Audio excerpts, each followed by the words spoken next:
Okay, part two. So, that all goes down the way it goes down at Salish and Lodge, and it just clues me into more. So I'm like, okay, I'm going to look into some things.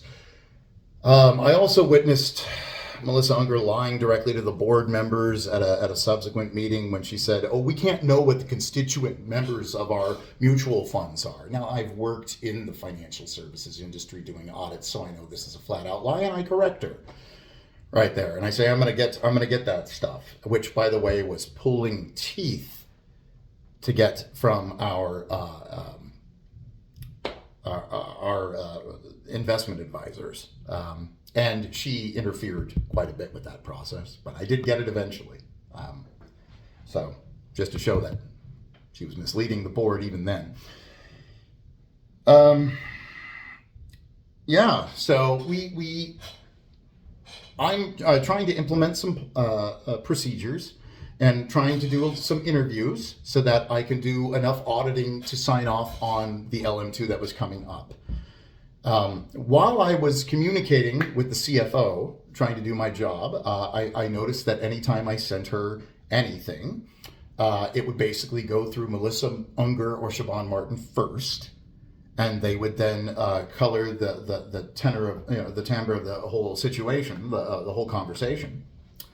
And by the way, you'll see this in some of the case files, but one interesting thing was, and this gave me all the red flags, I wanted to know more about the data breach that occurred, that annihilated 2 years of financial records that have not been, at least to my understanding, at least while I was the treasurer, had not been forensically recreated in any way, nor any attempt made. In fact, they told me the hard copies were stored, I think at one point in a warehouse, and the hard copies were then stored in a closet, and then they were going to have an intern scan them. And also, I couldn't look at the general ledger by myself for security reasons.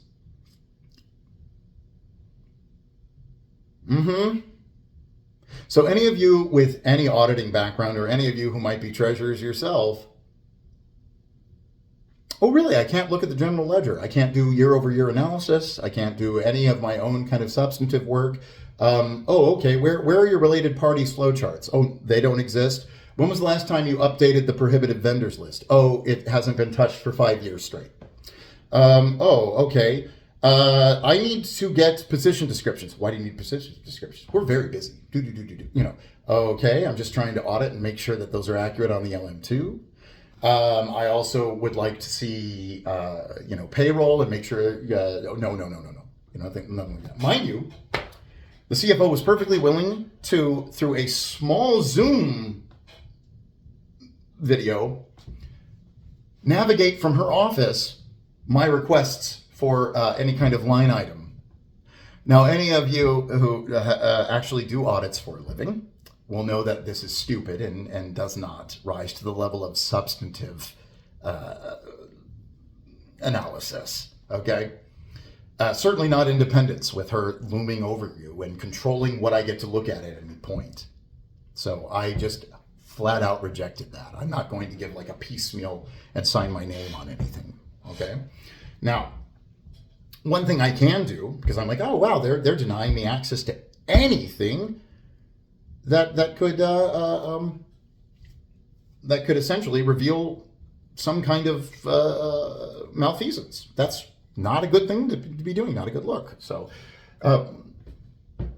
their auditors had finished their audit, who, by the way, were very dismissive of me the entire time, which was an odd thing too. They're the private auditors they had hired, and I don't know if they've had them for longer than 5 years. You're supposed to change them every 5 years, but they wouldn't even tell me that. So those auditors were very dismissive of me. But then I'm pretty sure they learned to hate me, because they signed off on the LM2 to be submitted to the government, and then I checked their work and immediately noticed that they had essentially reported that I had no expenses whatsoever and had received no funds, like a big goose egg by my name. Uh-oh, I know my own data, so you can't keep that from me. Oh, mistake. So, and also a pretty bad one, because it's not a quantitative mistake in this case. It's not like, oh, some of the money was missing or some of the money was overstated. It was none of the monies are listed, as if I had done nothing. And so when that becomes a qualitative mistake, I then have to look at all these other accounts that had big goose eggs, big zeros on them. And I'm like, if my account with this, see, I'm giving you like, sampling 101. So if my account is misstated egregiously in a qualitative way, not just a quantitative way, I want you to look at every single account that has a zero. Okay, and at that point, they swiftly found, oh, I don't know, they never really told me the actual amount. It was a range, I think, that was delivered, 15,000 to 33,000 of additional monies, okay, that weren't reported. Now, that might not sound like a lot for a multi-million-dollar organization, but that's just what they were willing to cop to tell me, Again, I can't look at the general ledger. They're not letting me look at it in earnest. I can't see year-over-year general ledgers. They did not like that. When I met with their data guy to go over the breach, he exploded at me, went hard at me, and really, really was uncooperative in every possible way. All I wanted to know was the nature of the breach, how it was, what the risk factors were involved, how those risk factors have been mitigated since, right? I wasn't even trying to make any accusations or anything, but yeah, everything about the breach was denied me. And mind you, the breach happened during the Biden administration and their very, very, very friendly Department of Labor, right? So I'm not confident necessarily that things were looked in as deeply as they should have been. Let's put it that way.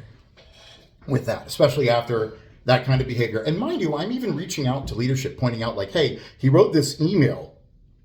It's full of red flags. Let me tell you what an auditor with my expertise and my background can glean from this. And I even gave them a line item of all the risk factors. Now, mind you, it wasn't in like perfect Kozo language, because I'm not going to give them that, even though I was off. Like I gave them so many opportunities to update their internal controls, all of which were taken away from me, siloed from me, and given to people who don't know what they're doing and failed to author the internal controls properly, which,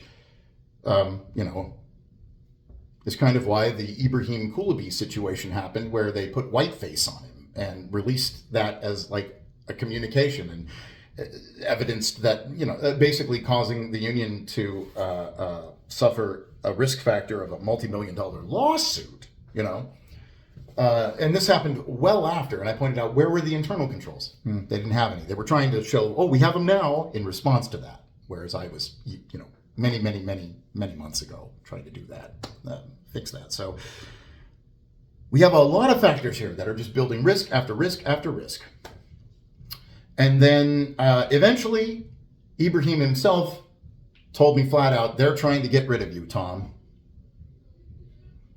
And so that's when I knew, oh, okay, well, there's some significant issues here.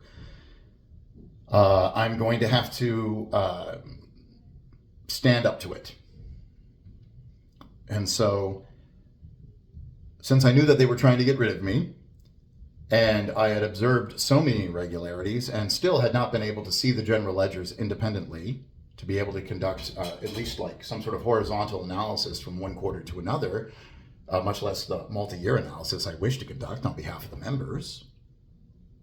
By the way, there was a fundamental incompetency about understanding the accounting cycle and how internal controls speak to it and its assurance, and how that then speaks to financial stewardship and the duties of the treasurer. Either they were feigning incompetence to try to keep me from being able to access what I had to access and what I rightfully could access, or they were straight up incompetent. I can't tell. So you guys can choose that. Either you believe them to be evil or incompetent, maybe both, who knows? That's when the morning where I'm supposed to read my first budget into record, I resign instead, because I haven't been able to look at anything substantive to vet the budget. Why in God's name would I be signing my name to it and reading it into record? So That's why I resigned from the union. And then we'll go ahead and cover the crazy roller coaster ride that happens next. Thank you.